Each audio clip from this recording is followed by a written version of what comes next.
Guys, இந்த ஒரு விஷயம் நோட் பண்ணிருக்கீங்களா? டெடி படத்துல ஒரு particular portion of the lyrics அந்த படத்துல உள்ள 3 பாடல்களையும் அழகா கனெக்ட் பண்ணி எழுதியிருப்பாரு பாடலாசிரியர் மதன் கார்கி அவர்கள். முதல் பாடல் என் இனிய தனிமையே. தனிமையை இந்த அளவுக்கு வர்ணிக்க முடியுமான்ற அளவுக்கு அந்த தனிமையை மிகைப்படுத்தி அதுக்கு நன்றி சொல்ற மாதிரி இந்த வரிகள் எழுதியிருப்பாரு.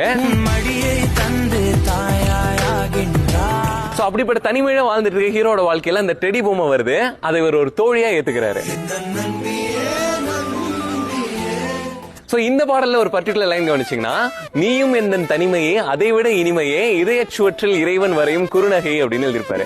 குறுநகை அப்படின்னா ஒரு புன் சிரிப்பு. சோ இந்த இடத்துல ஹீரோ டெடி கிட்ட நான் தனிமை கிட்ட சொன்ன எல்லா வர்ணனைகளும் உனக்கும் பொருந்தும், நீ அதை விடவும் இனிமையானவள் அப்படின்றத சொல்றாரு.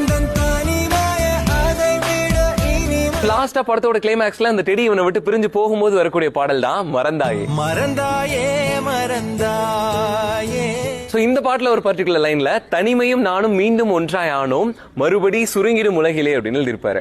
அந்த டெடி பொம்மை போனதுக்கு அப்புறம் மீண்டும் இவர் தனிமையிட்டே போயிட்டாரு அப்படின்றத சொல்ற மாதிரி இந்த வரிகள் அமைஞ்சிருக்கும். தனிமையும் நானும் மீண்டும் ஒன்றாயானோம். சோ இந்த 3 பாடல்களையும் அந்த தனிமைன்ற ஒரு விஷயத்த ரொம்ப அழகா கனெக்ட் பண்ணி எழுதியிருப்பாரு மதன் கார்கி அவர்கள்.